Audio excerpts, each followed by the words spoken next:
Отже, шановні учасники, шановні спікери, ми вітаємо вас на міжнародному контактному вебінарі щодо підтримки України у сфері професійної освіти, і це є кластерний наш захід з інтернаціоналізації. Команда Національного Erasmus Plus офісу в Україні разом з усіма організаторами щиро вдячні за високу зацікавленість у підтримці співпраці з українськими закладами професійної освіти в межах програми Erasmus Plus з урахуванням наших сучасних реалій та додаткових можливостей програми. І головна мета нашого контактного вебінару – це допомогти українським та європейським закладам знайти та розширити можливості для міжнародної співпраці. І ми починаємо наш захід, і я радо передаю слово для вітання пані Ірині Шумік, генеральному директору Директорату професійної освіти Міністерства освіти та науки України. Пані Ірино, сподіваюся, ви з нами. Добрий день, шановні колеги, вітаю Вероніко. Дуже дякую за надане слово і можливість. І взагалі надзвичайно приємно бачити таке різноманіття країн, які сьогодні долучилися до семінару. Це, власне, означає, що в нас потенційно величезні можливості для того, щоб налагодити партнерства, напрацювати нові проєктні ідеї і рухатися, власне, разом в обміну думками, досягненнями, педагогічними нашими напрацюваннями разом з програмою Erasmus+. Дуже дякую Офісу за організацію, як завжди, прекрасну організацію і таку, а учасникам за таку активність сьогоднішнього семінару. Я, власне, скажу небагато. В нас величезні зміни трапилися цього року. 2025 рік визначний для системи професійної освіти, Vocational Education, прийнято новий закон. Багато що змінюється, окремі позиції взагалі революційні в частині передачі повноважень з управління закладом до наглядових рад, в частині повної трансформації освітніх програм, можливостей скороченого навчання, запровадження мікрокваліфікацій, короткі тренінги. В нас величезні виклики в частині навчання персоналу закладів освіти, працювати в нових умовах і переходу на небюджетні установи, а для цього треба мати гарні дуже знання з фінансового менеджменту і вміти, власне, орієнтуватися на ринку освітніх послуг і не тільки освітніх послуг. Це такі додаткові виклики, і ми відчуваємо величезну потребу в підтримці, так, і в такій посиленні інституційної спроможності наших закладів це робити. Тому, мені здається, цей рік насправді буде таким дуже класним для того, щоб реалізувати, ну так, багато різних проєктів, проєктних ідей, придумати надзвичайно цікавих. І хочу сказати, що я точно знаю країни, ну, ти принаймні, кого я тут бачила, Іспанію, Норвегію і Фінляндію, так, хто встиг писати в чатику. Я щойно повернулася з одного з форумів OECD по освіті дорослих і, власне, теж презентували країни свій досвід, мають чудові результати, цікаві дуже напрацювання, механізми, які можуть бути так само адаптовані і застосовані в Україні. Тому, шановні колеги, ще раз дякую всім, хто долучився, дякую за вашу активність і дуже сподіваюся, що такий обмін думками, досвідом призведе до нових партнерств і обов'язково нових перемог у програмах Erasmus+. Дякую вам всім, плідної роботи. Дякую вам, пані Ірино, дякуємо цілому Міністерству освіти і науки України за постійну підтримку, в тому числі і закладів професійної освіти в межах програми Erasmus+. Я запрошую з вітальним словом пані Світлану Шитікову, координаторку Національного Erasmus Plus офісу України. Пані Світлано.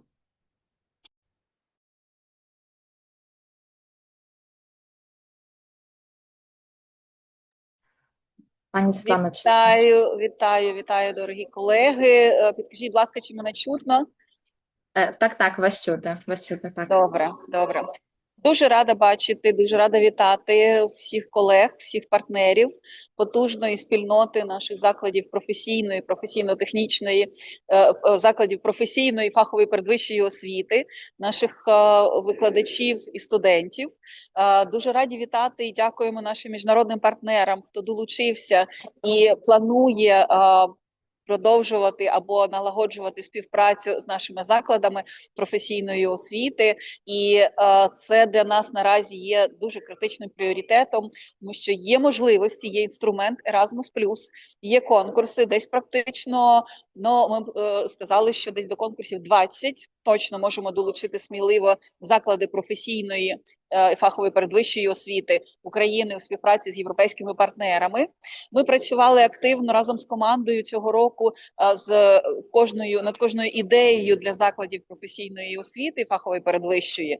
Тому дуже очікуємо від наших міжнародних колег і партнерів, хто сьогодні долучився, пропрацювати разом вже ці ідеї і концепти для того, щоб ми вже по закінченню цього заходу мали з вами конкретні проєкти для і партнерства для подання на конкурси, які вже відкриті. Хочу подякувати теж кожному, хто допомагає і долучатися до програми Erasmus+, і співпрацює активно з українськими закладами вищої освіти, шкільної освіти, освіти дорослих. Адже маючи доступ до 40 конкурсів в межах програми Erasmus+, маємо дійсно потужний потенціал співпрацювати разом, розвивати нашу освіту, допомагати нам разом ставати кращими і долати ті виклики і ті наслідки брутального вторгнення Росії в Україну. І, звичайно, працювати активно над спільним майбутнім нас, України, як держави-члени Європейського Союзу в переговорному процесі. Щирі вітання від наших колег і партнерів зі Львову. Ми наразі в Львівській політехніці проводимо для українських закладів вищої освіти тренінг з написання проєктів і тренінг з роботи з міжнародними відділами, з роботи налагодження такої інституційної координації, співпраці. І сподіваємося, що робота із закладами професійної і фахової передвищої освіти теж буде продовжуватися в межах і нарощування того потенціалу, який потрібен для міжнародної співпраці, адже в межах нового етапу програми Erasmus+, в Україні є амбітна ціль стати країною асоційованою до програми, і будемо мати ще більше можливостей для такої роботи активної в межах конкурсів програми Erasmus+, і на мобільній сфері професійної і фахової передвищої освіти, і партнерській співпраці. Тож, дуже сподіваємося, що сьогодні максимально цей напрям пропрацюємо разом, і будуть ідеї вже в межах тих пріоритетів, які наразі є і критичними для України, і для всіх країн, які приймають участь у програмі Erasmus+. А вчора Міністерство освіти і науки, позавчора Міністерство освіти і науки озвучило національні пріоритети, які сьогодні теж колеги озвучать з Міністерства освіти і науки України, які є активними партнерами таких проєктів і продовжують активно співдіяти, співтворити з нашими закладами вищої освіти. Ще раз дякую всім українським партнерам і всім міжнародним партнерам за підтримку, і Європейському виконавчому агентству з питань освіти і культури за постійну активну роботу з українськими колегами, допомогу в роботі Європейській комісії і всім, хто з нами наразі продовжує працювати разом. Дякую всім. Дякую дуже, пані Світлано. І ми не будемо затримуватись, переходимо до нашої панельної сесії. І певні такі, можливо, поради та підказки щодо участі у проєктах розвитку потенціалу професійної освіти нам представить представниця Європейського виконавчого агентства з питань освіти та культури Даніла Конте. Даніла, the floor is yours.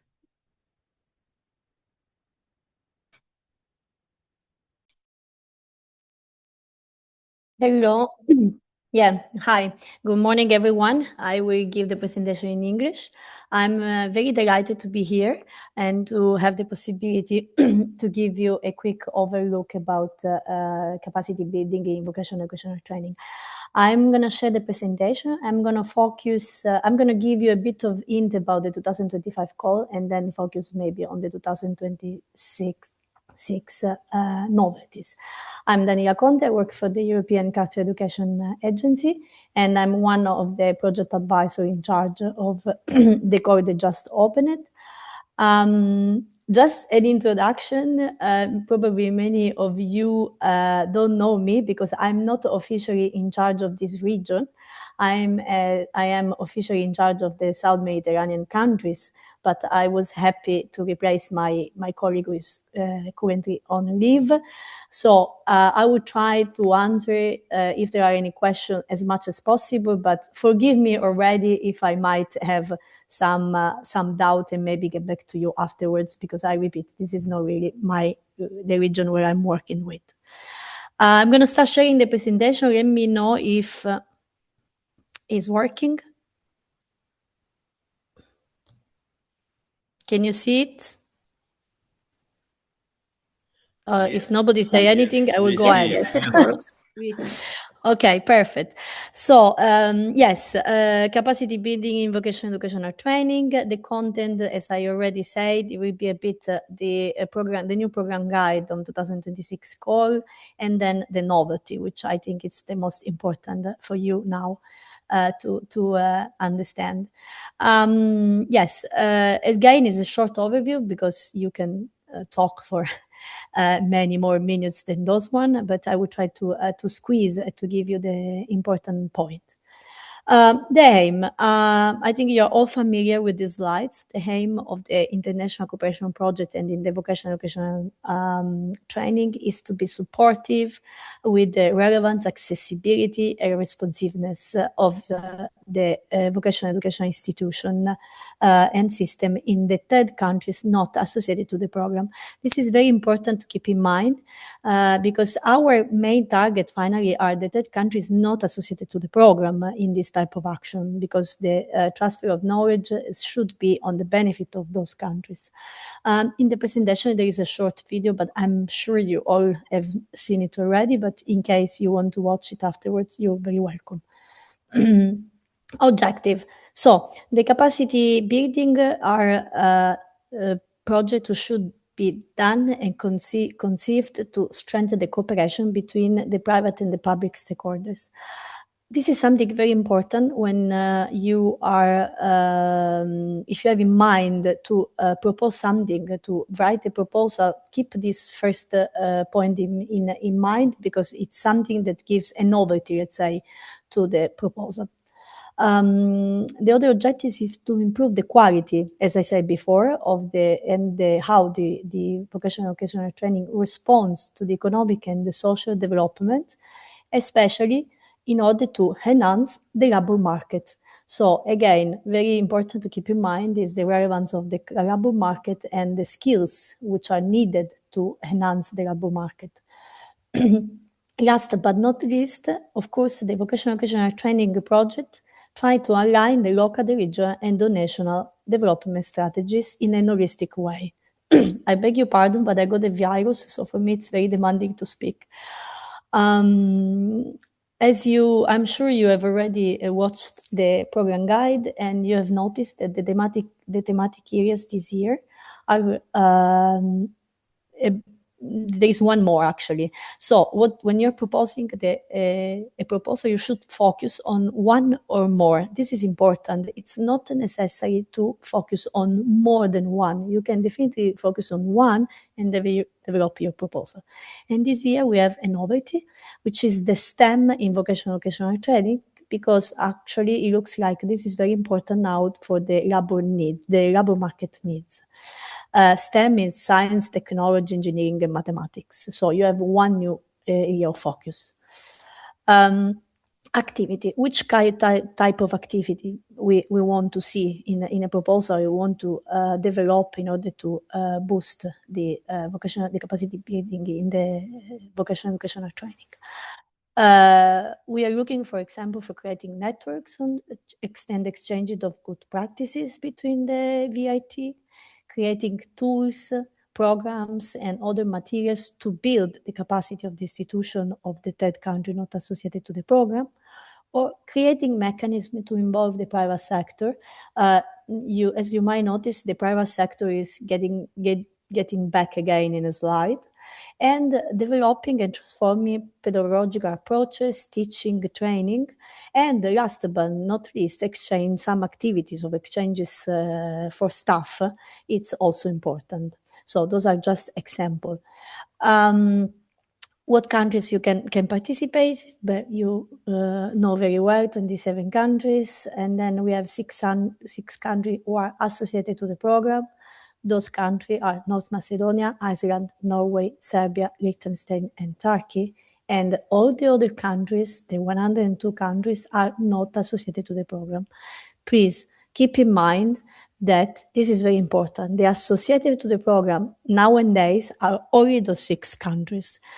Keep in mind, because afterwards you will see why I'm repeating this point. So you know that you are divided in regions, and unfortunately Belarus is not eligible. When you are proposing and you are trying to develop a proposition, you should keep in mind as well some horizontal aspect that we wish to see in the proposal. You need to take into account the inclusion, the diversity, the environmental sustainability, the digital dimension, and common values, civic engagement, and participation. Those are very important aspects, and I would say that in every proposal that I've seen up to now, those horizontal aspects are taken into consideration. So I will not spend much time on this slide unless there are questions afterwards. Some idea about how was the selection result in 2025, just to give you the idea about how the competition is growing. We had 611 applications. Of those 568 were eligible. And if you compare with the year before, this represented 104% increase, which is of course huge, and which lead to the main point that nowadays the average success rate is very low. It's 13 of the eligible application, because of course the budget unfortunately has not increased much. So keep in mind that to be competitive, you need to write a really good proposal which take into account a bit of all the aspects of what we are asking in the program guide. If you want to see which proposal were granted, in the portal there is an Excel table where you can scroll and see all the organization, because this is public. This is how the increase, how is by region, sorry. So success rate by region. So you can have an idea about how many proposals we receive per region and how many are funded in accordance with the budget per region. Again, some idea about the trend from the 2022 up to now. So in 2025, we granted 73 proposals, while in 2022, there were 58. So the increase of the funded proposal, it's very low if you compare with the increasing of the submission of the proposals. Some hint about the admissibility, eligibility criteria. If you remember before, I just underlined that we received 611 proposals, but we were able to evaluate a bit less, because at the beginning we do this important check whether a proposal is eligible and admissible.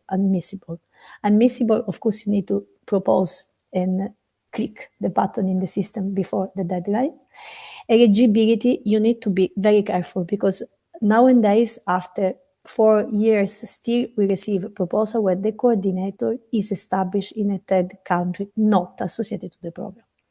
And as you know, this is not possible. So to propose and to apply for a capacity building, a vocational education training, the coordinator needs to be needs to come from the one country of member states or associated country. So this is the 6 countries that I were highlighting before. So in your case, for example, unfortunately, if Ukraine nowadays want to be coordinator, this will be not eligible because you are not associated to the program. Bear in mind and pay attention, because it's an error that we see more and more. Another one, yes, it's that, of course, the application form are not correct. that you don't have enough partner or you don't have enough countries. And I will explain to you in a while which are the weight and the number of countries. And then, yes, last but not least, that you have more organization from EU and country associated to the program than organization not associated to the program. If you remember at the beginning of the presentation, I was targeting that our idea is to develop and to transfer and to knowledge and to enhance the capacity building in the not associated country. Therefore, those countries in a proposal needs to be higher than the other one. If not, unfortunately, you are not eligible. So, yes, this is a bit repetitive because who can participate, as I was saying, bear in mind, applicant coordinator, member states or third country associated to the program, participant, anyone who is a third country not associated to the program. Of course, by region, it's important as well that each country needs, the not associated should be from the same region. Minimum requirement. This, I think it's a bit of math, let's say. So you need at least 4 organizations. You need at least 3 countries. And then you need to have coordinator from member states or from a country associated to the program. And then the rest can be not associated to the program. I think that this should be your reference when you are starting the proposal and you're starting building a consortium. I give you a very clear example. For example, you have one organization from Spain, another organization from France. So you have 2 member states. One of them can be coordinator. And then you need the third country, Ukraine. So, for example, you have 2 more organizations from Ukraine. You are perfectly eligible because you are you meet all the requirements. You have 4 organizations, 2 are member states, 2 are not associated to the country. The coordinator is from a member state, and the 2 not associated, the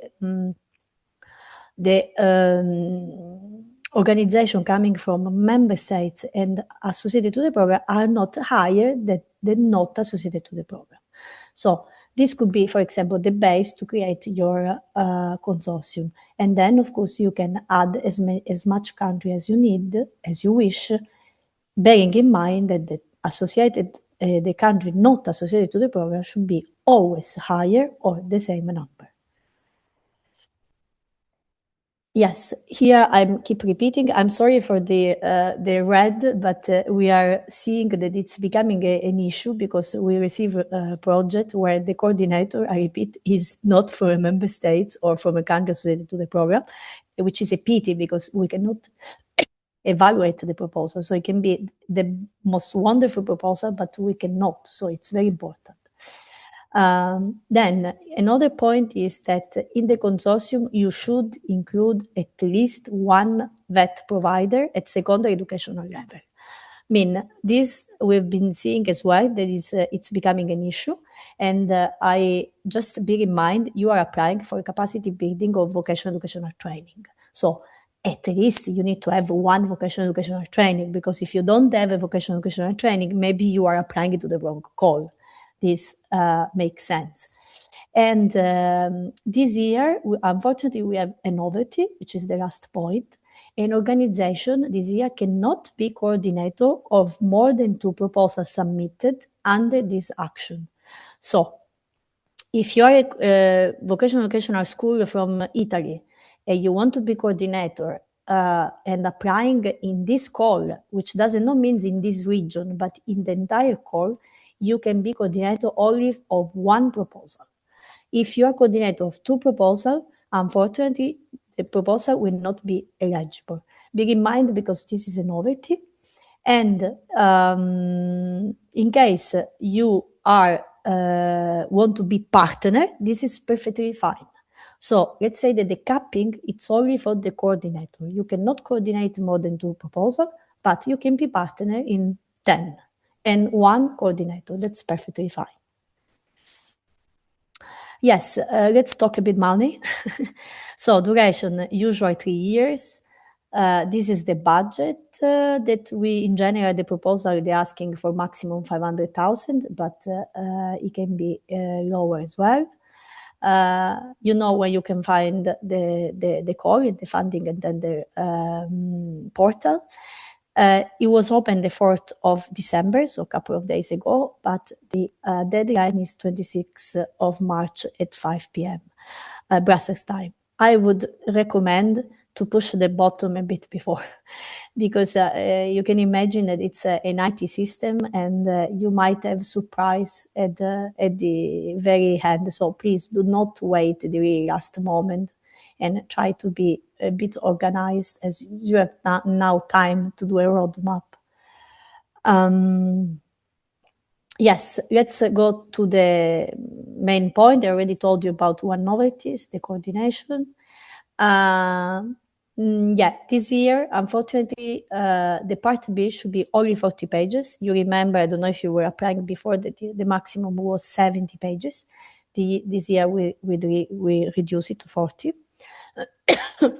Total EU grant stays the same, 500,000. There is no minimum grant, but of course, if you are proposing a minimum grant, quality for money should be feasible and a good proposal.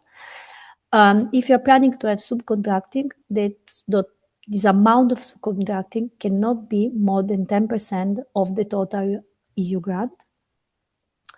I repeat again, an organization cannot be coordinator of more than 2 proposals this year under this action, no region, but action in general. And yes, the consortium must include at least one vocational training. I'm really sorry if I keep repeating, but it's an issue, and we have been seeing that some people apply, some organizations apply, and they do not have a proper vocational training provider in the consortium. Duration is the same, 36 months. We admit as well 24, but on average, I would say the 90% of the proposal are 36 months. As I was saying before, there is one thematic area who has been added, the STEM, science, technology, engineering, and math. It goes without saying why it is important for the labor market nowadays. And then, yes, there are some small changes in the award criteria, but those are available in the funding and the portal. In your case, well, it depends on the regional priorities. Global Gateway, it's more from South Africa. Yes, in this particular case, of course, when you are, if you are including Ukraine organization, we give priority when evaluated the proposal we are referring to the Ukraine facility point. Yeah, here there are a bit of the region, because this is a presentation that we use in general for every regional. And yes, again, Global Gateway, it's not applicable to your case. Here is how I can use this slide even if it refers to Global Gateway, because here, what do you do when you're referring to another, for example, to the Ukraine facility? You go and check and you see if you can include in the proposal. It's just a demonstrative slide.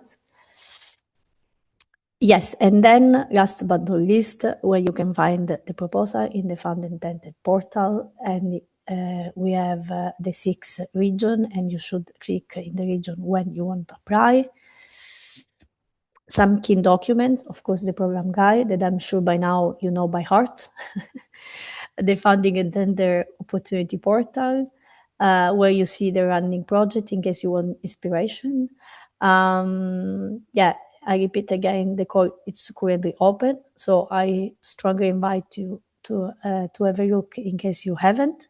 And in case you need, you have some doubts, please contact us, because we have this functional mailbox, which is not artificial intelligence, which is not just there to be there, but we are behind there. So there are human beings who are reading your email and trying to answer as much as possible.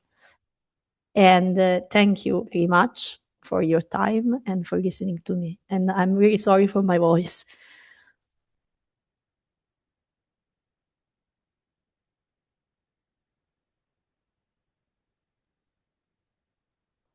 Дякую щиро, Даніла, за таку детальну та ґрунтовну презентацію. Я думаю, що нашим учасникам ми оновили якісь моменти щодо конкурсу розвитку потенціалу професійної освіти, і дійсно є певні новації цього року. По-перше, збільшений бюджет на ці конкурси з 400 до 500 тисяч, і тривалість таких проєктів може бути 3 роки. Тобто раніше була опція там 1-2, зараз є можливість лише на 3 роки податися.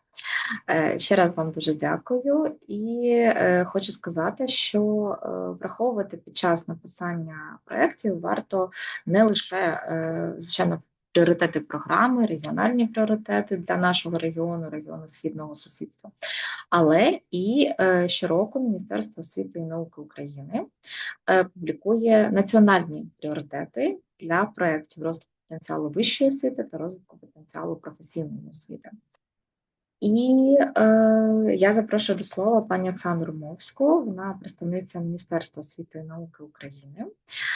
Зараз я допоможу протранслювати презентацію пані Оксані, а наступним спікерам хочу додати прохання від наших перекладачів говорити трошки повільніше, для того, щоб вони встигали робити переклад. Отже, пані Оксано, дякую, що ви з нами. Поширюю вашу презентацію. Підказуйте мені, будь ласка, коли перемикати слайди. Так, дуже дякую, пані Вероніко. Вітання всім українським колегам. І hello, our dear partners from Europe and different countries in the world. And I try to present our national priorities in VET in English today. For instance, for our international partners, and the Ukrainian education institution will receive these priorities from the ministry's letter separately. So let's start. Before I begin, I want to clarify one important point, because terminology can differ between countries and sometimes cause confusion. When I say vocational education, I refer to two groups of Ukrainian institutions, professional colleges and pre-higher education colleges. These two separate levels of education in Ukraine, together they unit over 100 institutions. This is a large and important part of our education landscape. This priority that you see on the slide highlights what is the most important for Ukraine right now, especially at the time when our educational system continues to modernize, recover from the consequences of the war, and adapt to the new challenges and strengthen cooperation with the European partners. So now I will go through all 6 priorities, explain each of them in simple and practical terms, and give you a sense of what they mean for future project proposals and for the meaningful international cooperation. Our first priority, infrastructure transformation, is all about improving the learning environment. And this is essential because modern training simply cannot happen in outdated facilities. This includes renovated classrooms and workshops, updating equipment to meet current labor market needs, and making institution more accessible for all learners, including people with disabilities, as well as more energy efficient and safe.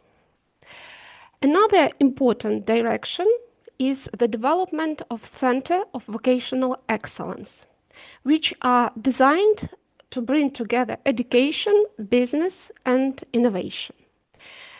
They create a space where institutions can cooperate with industry, exchange expertise, and introduce new training solutions. We also support institutions that provide specialized secondary education, VET programs, and lifelong learning opportunities.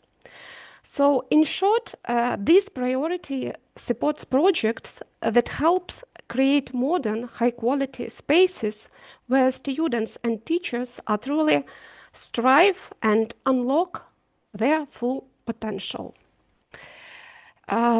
Next priority, new professions and modern contact. Seems to me that the world of work is changing extremely fast, and education must keep pace. So this priority focuses on new skills and updated programs that reflects where the economy is heading, and we want to learn from European best practices and create training programs that help people, especially women, veterans, displaced persons, people with disabilities, and other vulnerable groups, gain full or partial qualifications that increase their employment opportunities. There is also a strong emphasis on IT professions, green technology, and other emerging fields that are rapidly growing, not only in Ukraine, but also across Europe. We encourage using STEM approaches, and we are interested in career centers and career counselors, so the learners can receive guidelines and make informed decisions about their professional path.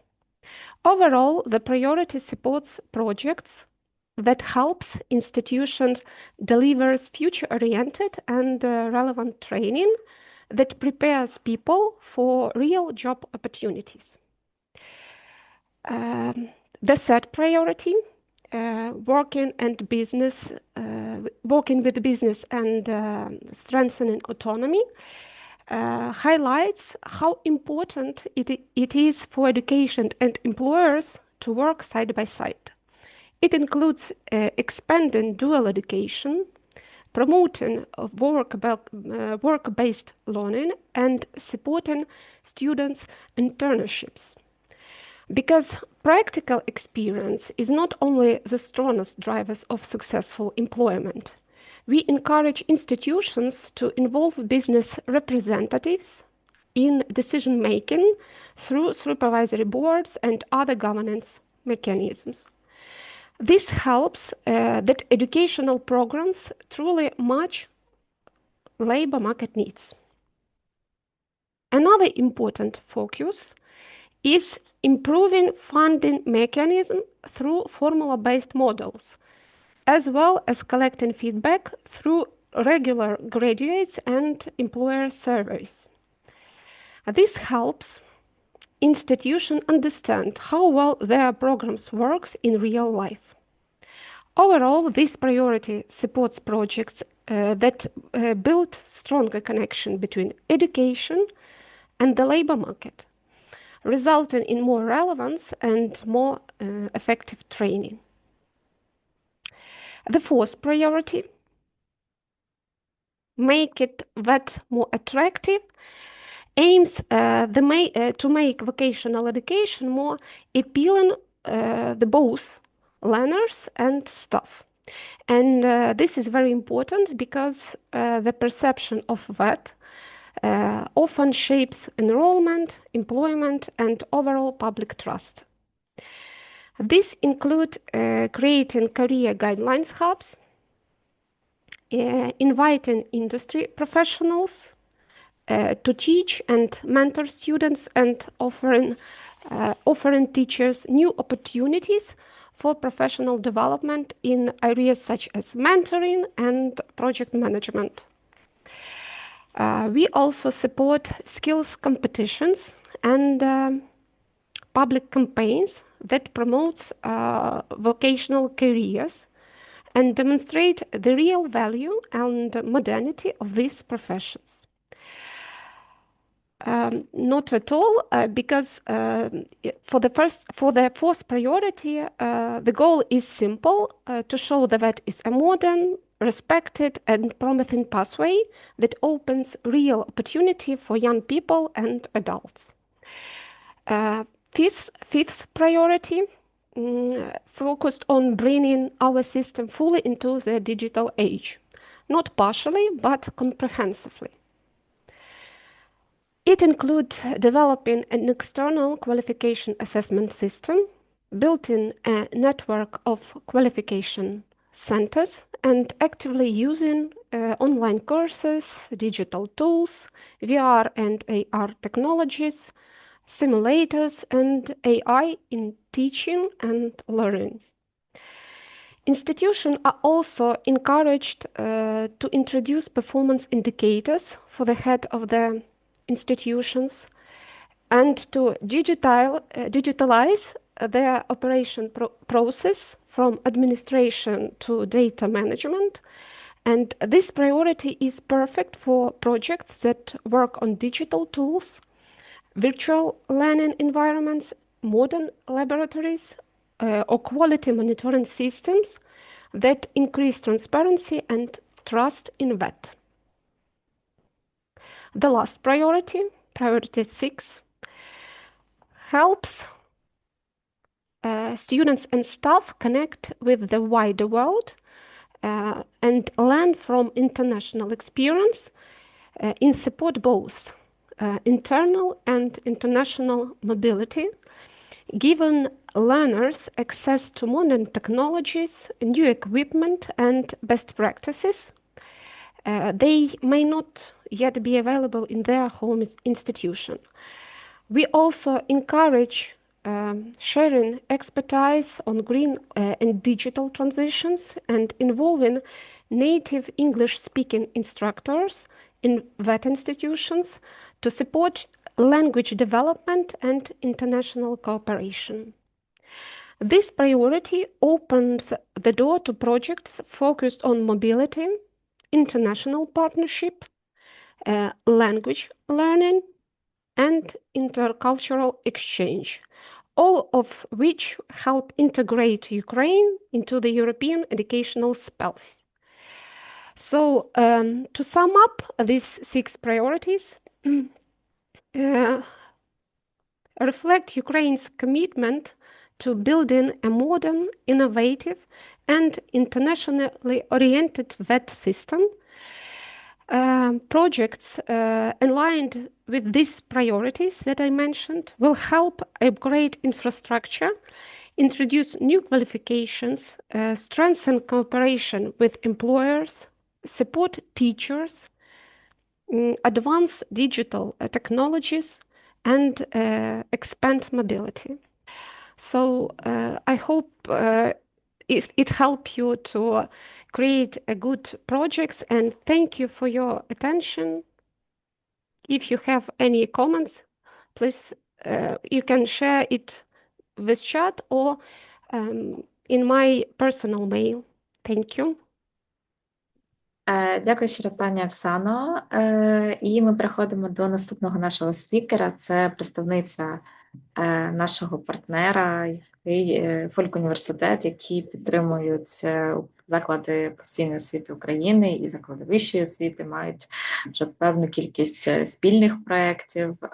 Будь ласка, отже, пані Катерино, вітаю вас і the floor is yours. Дякую, пані Вероніко. Одну хвилинку я поширю свою презентацію. Шановні учасники вебінару, колеги, доброго дня. Для мене це велика честь взяти участь у вебінарі та поділитися з вами ключовими принципами створення успішного консорціуму для реалізації проєктів. Сьогодні ми розглянемо характеристики, поради, кроки для того, щоб ефективно сформувати консорціум, партнерство, яке допоможе вам в формуванні успішної заявки. Ці поради вони будуть ґрунтуватись на нашому практичному досвіді. Ну що ж, сьогодні ми ознайомимося з характеристиками, порадами, кроками та практичними інструментами. Почнемо з характеристик. Перша характеристика – це те, що ваш консорціум має мати першу особливість, те, що кожен партнер має мати унікальну роль. Кожен партнер має спеціалізуватись та мати відповідний досвід, який може доповнити вашу заявку та має чітко визначати функції цього партнера. Наприклад, кожен партнер відповідає за конкретне завдання або результат проєкту. До прикладу, ми можемо взяти навчальну програму або курс. Відповідно, вам потрібно дібрати того партнера, який має вже досвід у розробці курсу або програми. Це може бути університет, це може бути заклад освіти, або це може бути також будь-який тренінговий центр. Наступне – це компетентне лідерство. Тобто координатор вашого проєкту, вашої заявки повинен мати відповідні навички управління та досвід роботи з партнерствами. Особливо це стосується вирішення конфліктів та забезпечення ефективної комунікації між партнерами. Адже при оцінці вашої заявки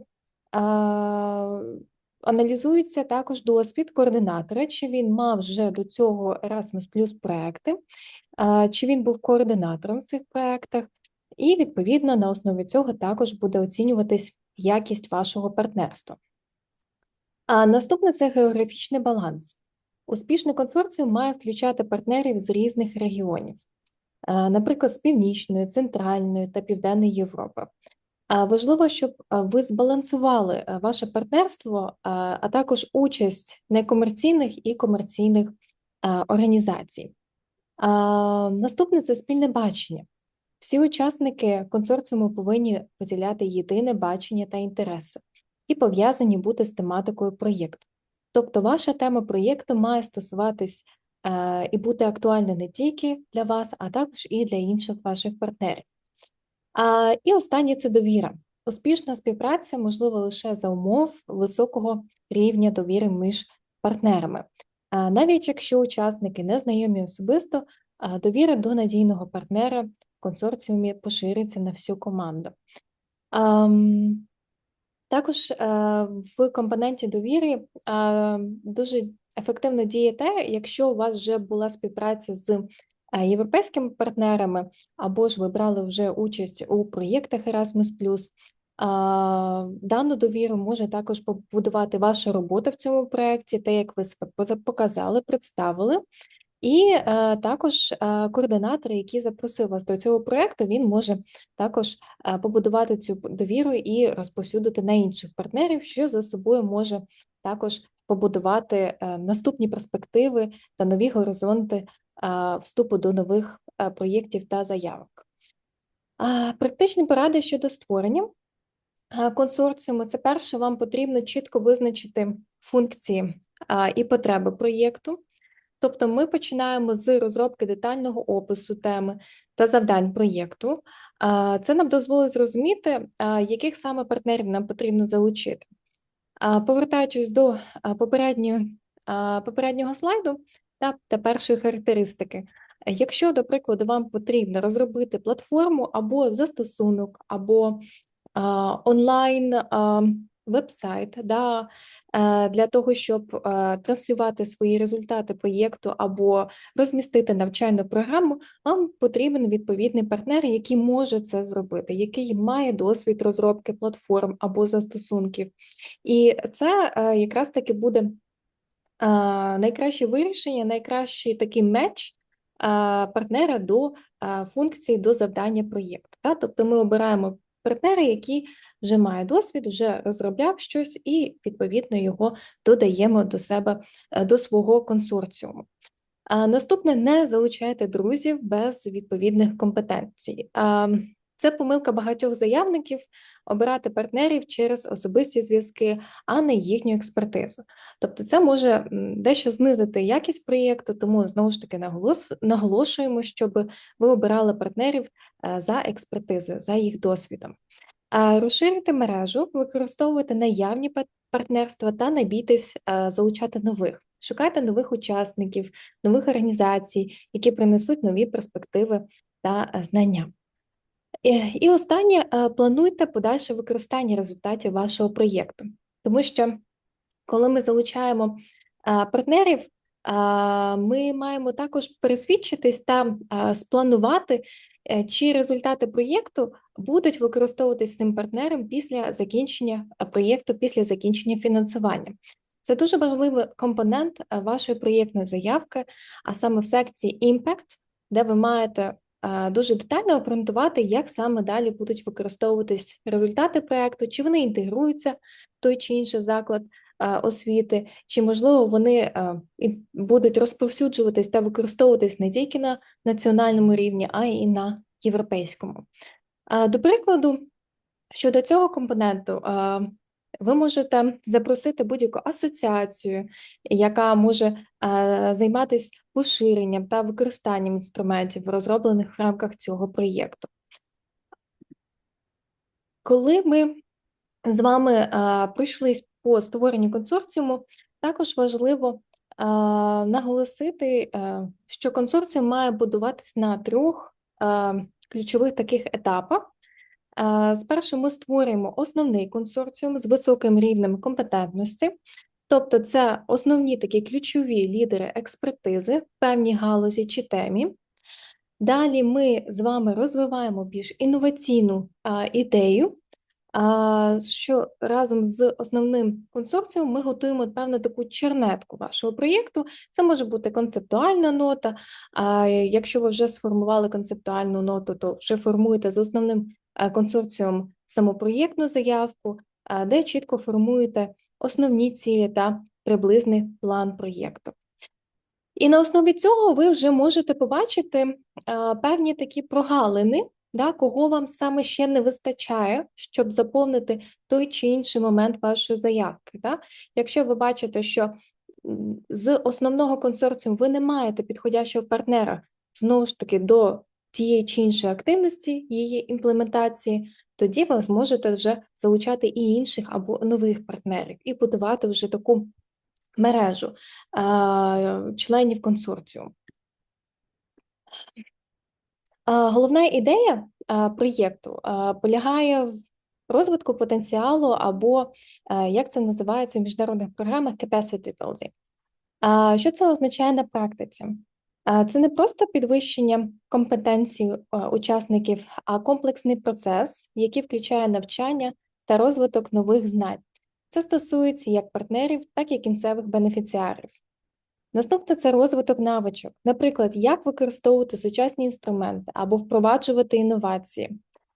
Це менторство та підтримка. Важливо створювати середовище, де партнери можуть обмінюватись досвідом та підтримувати один одного. Мета проекту – це створити взаємовигідне партнерство, яке враховує потреби країни, що не асоційовані з програмою Erasmus+, і наблизити їх до європейських стандартів. Тому дуже важливо зосередитись саме на потребах та уважно вивчити, що саме потребують партнери з таких країн, як Україна. Для України, наприклад, є важливим розуміння системи якості Європейського Союзу, як з випадком нашого проєкту «Ековед». Це дозволяє адаптувати нашу систему до європейських стандартів. Також важливо враховувати пріоритети, узгоджувати їх з національними, які сьогодні нам презентувало Міністерство освіти та науки України, і враховувати також європейські. Це забезпечить якраз таки максимальну користь та максимальну якість вашої заявки. І у проєктах не повинно бути одностороннього підходу. Ми не просто навчаємо або ми не просто отримуємо знання, а ми робимо взаємообмін нашими знаннями, нашим досвідом з партнерами. Коли ми отримуємо результати заявки, ми можемо побачити ось відповідно таке розділення нашої заявки на секції та бали. Бачимо, що в першій секції актуальність у нас найбільше балів, та також в секції якість розробки та реалізації проєкту. Дуже важливо перед тим, як формувати свою концептуальну ноту та писати заявку, ознайомитись з саме критеріями оцінки заявки. Вони можуть бути корисними та допоможуть вам сфокусуватись конкретно на тих потребах, на тих аспектах, які хоче підкреслити комісія. В першій секції ми зазвичай проводимо аналіз сектору, Він включає оцінку потреб ринку. Тут ми аналізуємо потреби наших партнерів, наших країн, і також намагаємось описати, наскільки це відповідає до національних або європейських пріоритетів. В якості розробки та реалізації проєкту тут ми наголошуємо увагу на те, щоб описати методологію, яким способом ви плануєте реалізувати свій проєкт, чи ви продумали від старту до кінця, до завершення вашого проєкту всі моменти, які можуть статись.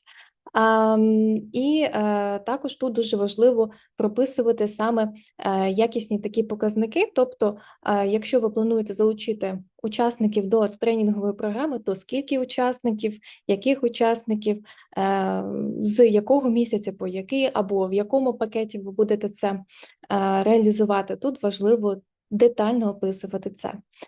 І наступне – це якість партнерства, це якраз таки те, про що ми говоримо. В цій секції ви якраз таки маєте описати детально, чому ви взяли того чи іншого партнера до себе в партнерство, і чим буде займатися цей партнер.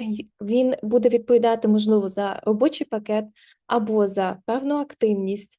Чому він відповідає за цей пакет або активність? Тому що він має конкретний досвід, і тут ви описуєте конкретно, що до цього цей партнер розробив. Можливо, він брав попередньо в інших Erasmus+ проєктах, або ж, якщо не в проєктах, заклад розробив свою власну інноваційну навчальну програму і хоче поділитись нею.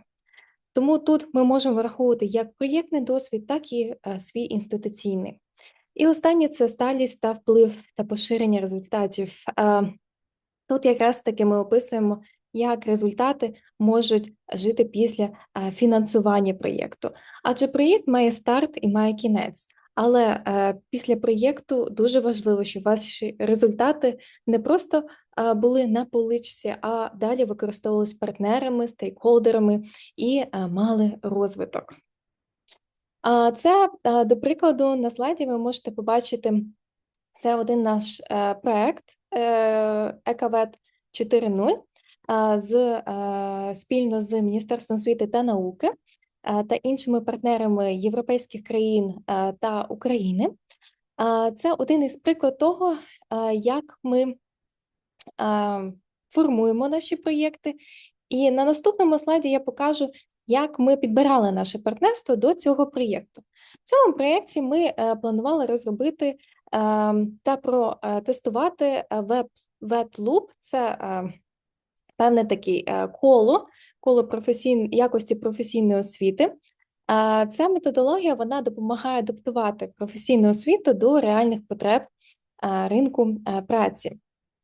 Бачимо, що в нас перший етап йде аналіз сектору. Ми оцінюємо потреби ринку. Другий етап – це профілювання або job profiling. На цьому етапі ми визначаємо конкретні завдання, які мають виконувати спеціалісти в межах певної професії. Після цього ми створюємо профілі навичок, знань і компетенцій, які необхідні для виконання цих завдань. Наступне ми розробляємо навчальні програми, і тут ми працюємо спільно з дослідницькими інституціями або агентствами інновацій, які допоможуть нам не тільки інтегрувати потреби ринку праці, а і також наголосити на трендах сучасних, які зараз відбуваються. До прикладу, щодо інтеграції штучного інтелекту. І далі після цього ми оцінюємо результати навчання. Завершальним етапом є оцінка того, наскільки випускники відповідають потребам ринку праці. І далі ми розробляємо політики. Ось тут на слайді ви можете побачити, як ми добирали кожного партнера до активності. До прикладу, якщо ми говоримо про аналіз ринку праці, тут ми якраз таки добирали партнерів, а саме співпрацю з торгово-промисловими палатами, адже вони співпрацюють з роботодавцями, асоціаціями роботодавців, а також залучали компанії з Італії, Греції та Швеції. Це нам дозволило зрозуміти, які професії та навички є більш затребувальними.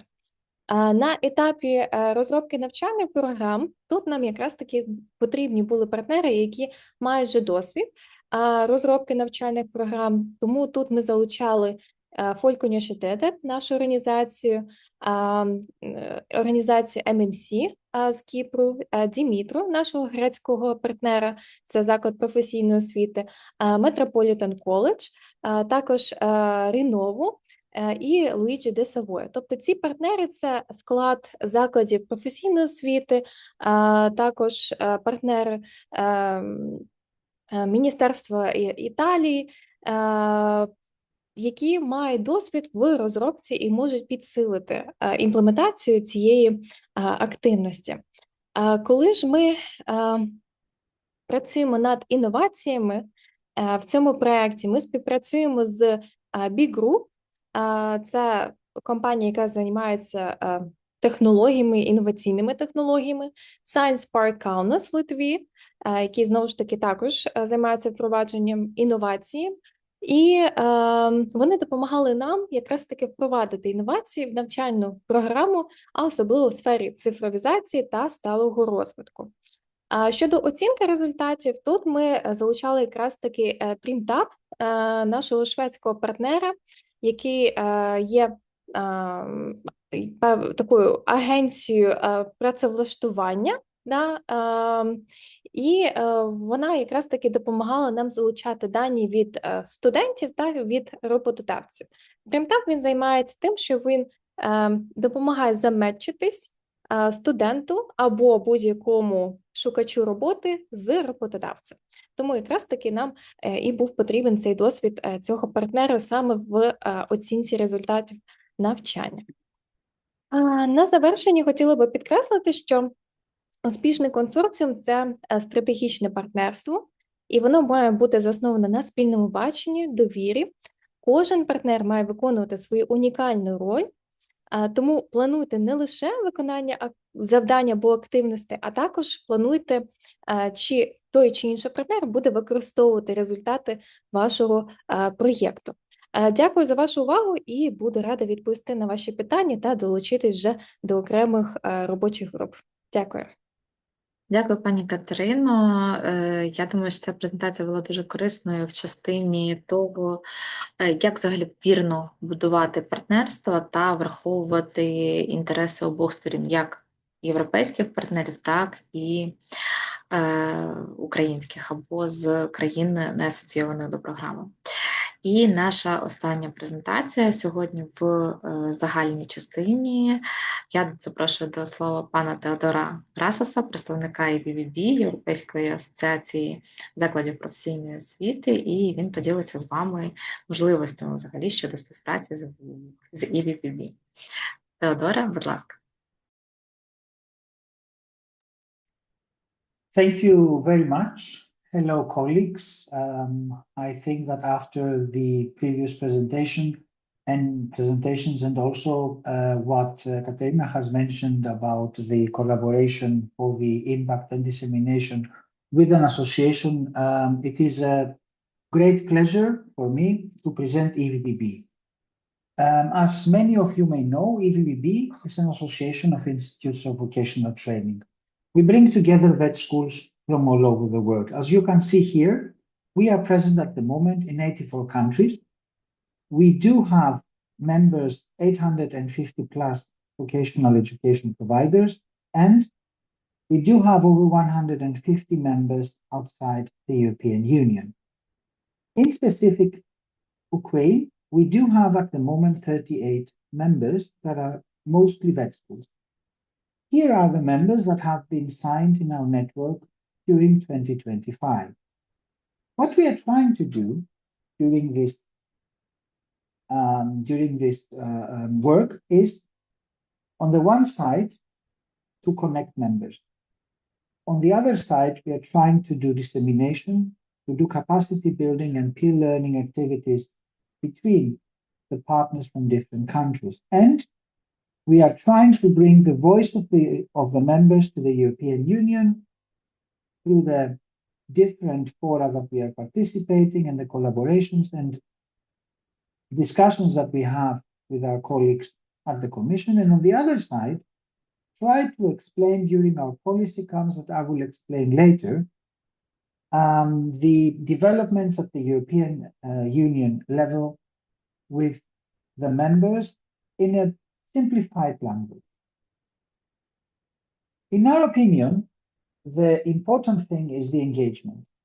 We are trying to bring together people. We are trying to bring together different cultures, different visions. And we do that by using a monthly newsletter.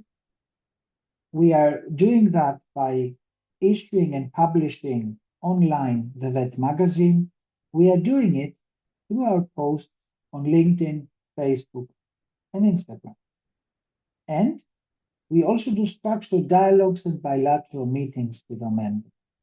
Here, with your phones, you can simply click on the QR code and have a look in order to see more information.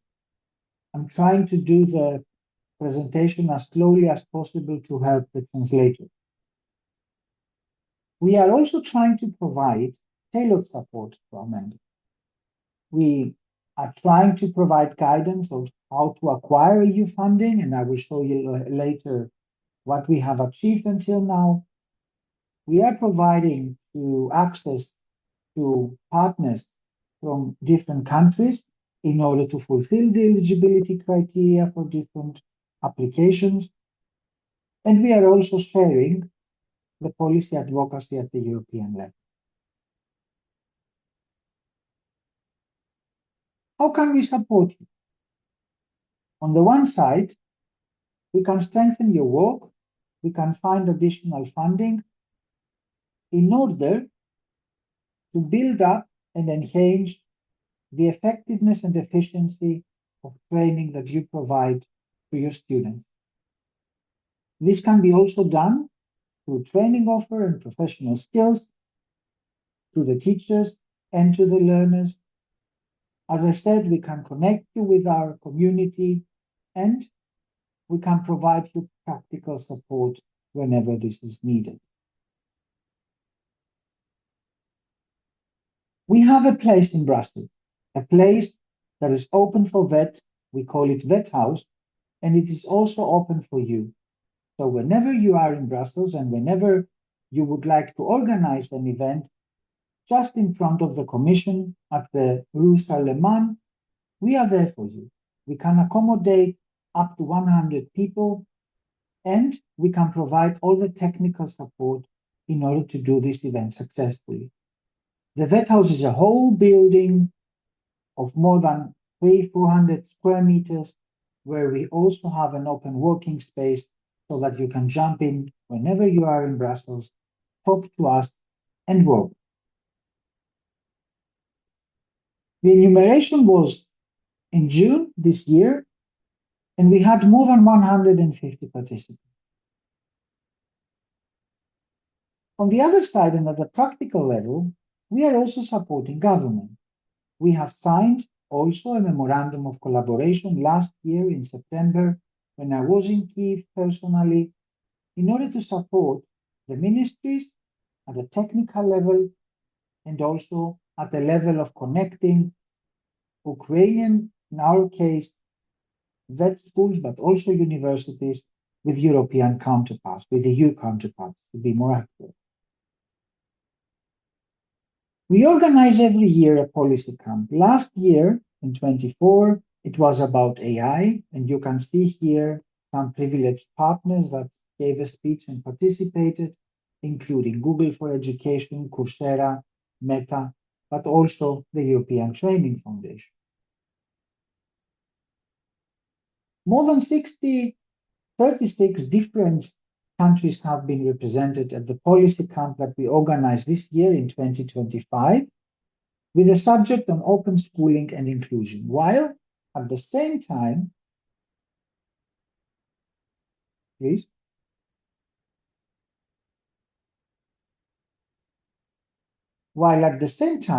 we organized our annual conference on funding tools and mechanisms in order to support the development and the capacity of the schools. What have we done until now? in collaboration with ETF, in collaboration with other associations, but also with AFPA, when it comes to the collaboration with Ukrainian partners. On the one side, we have organized together with ETF a workshop for the competence assessment systems in Athens, where more than 35 teachers have been invited, they have participated, and they have been collaborating with experts from Finland, Ukraine, Greece, Belgium, Poland, and Italy. On the other side, we have participated at the Building the Future of Adult Learning event in Torino at the headquarters of ETF, where we were focusing on the role of centers of vocational excellence on adult learning. Here you can see a team photo. We had there representatives from Georgia, from Ukraine, from Italy, Belgium, Greece, Kosovo, Turkey, Egypt, and the Netherlands. How can we help you and how can we collaborate? We can help you in order to participate in applications and find funding when it comes to CBVET, to CBHE, so capacity building for vocational education and training, for higher education, for COVES, for Erasmus Mundus program, and also for strategic partnerships. We do that by facilitating the connection. This year, we have supported more than 100 applications. The exact number is 134.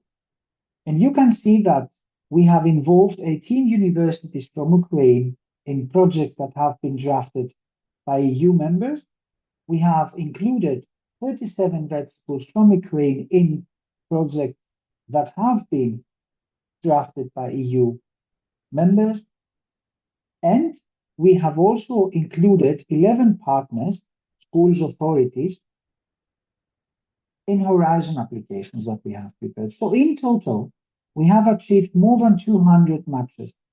A significant number of them has involved partners, I would like to say also friends from Ukraine.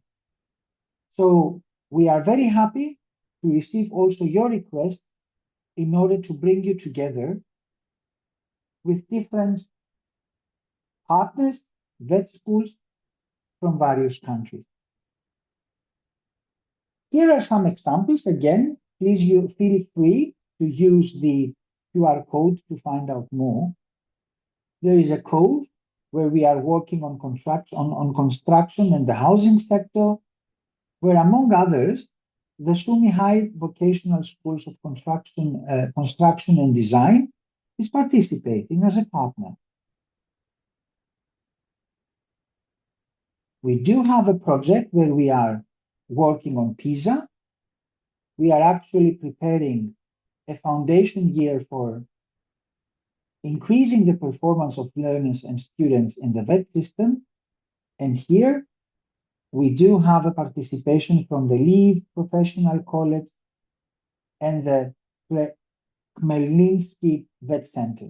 Again, you can use here the QR code in order to find out more. A project on maritime includes an important number of stakeholders from the region, from the area of Odessa. This is a COVE. And we do have here, as you can see, partners from Odessa, National Maritime University, the Chermonovsk Maritime Applied College, the Maritime Educational Training Center, and the UKR Ferry. ECAVET 4, that is being led by Volksuniversität. Here we also have the privilege to collaborate with the Ministry of Education and Science in Ukraine and with other partners from the country.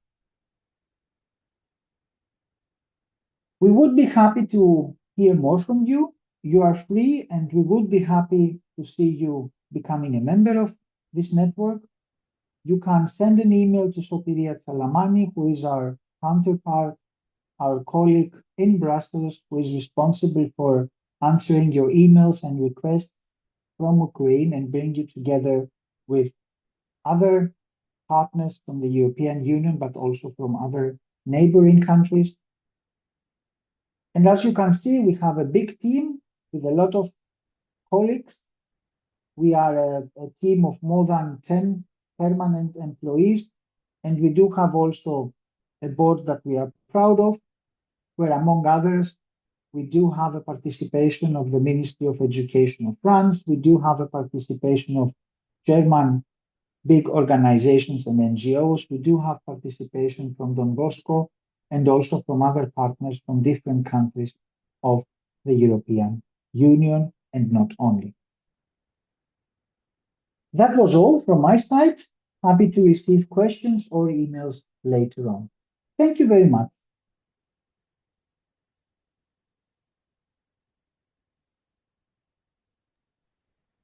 Дякую, Теодор.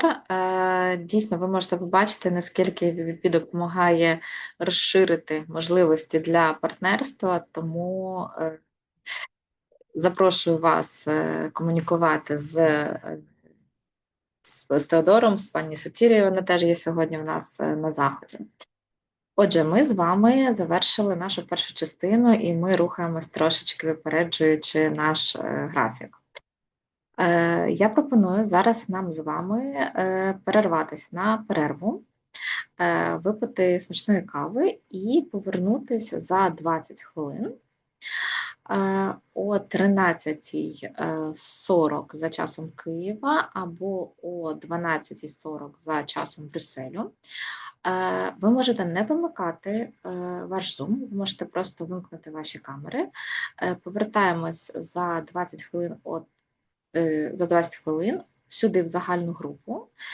Я поясню певні технічні особливості щодо роботи в групах, і ви всі зможете обрати ту групу, яка буде для вас цікавою, і попрацювати з колегами. Отже, бажаю вам гарної перерви і смачної кави. Зустрічаємось через 20 хвилин.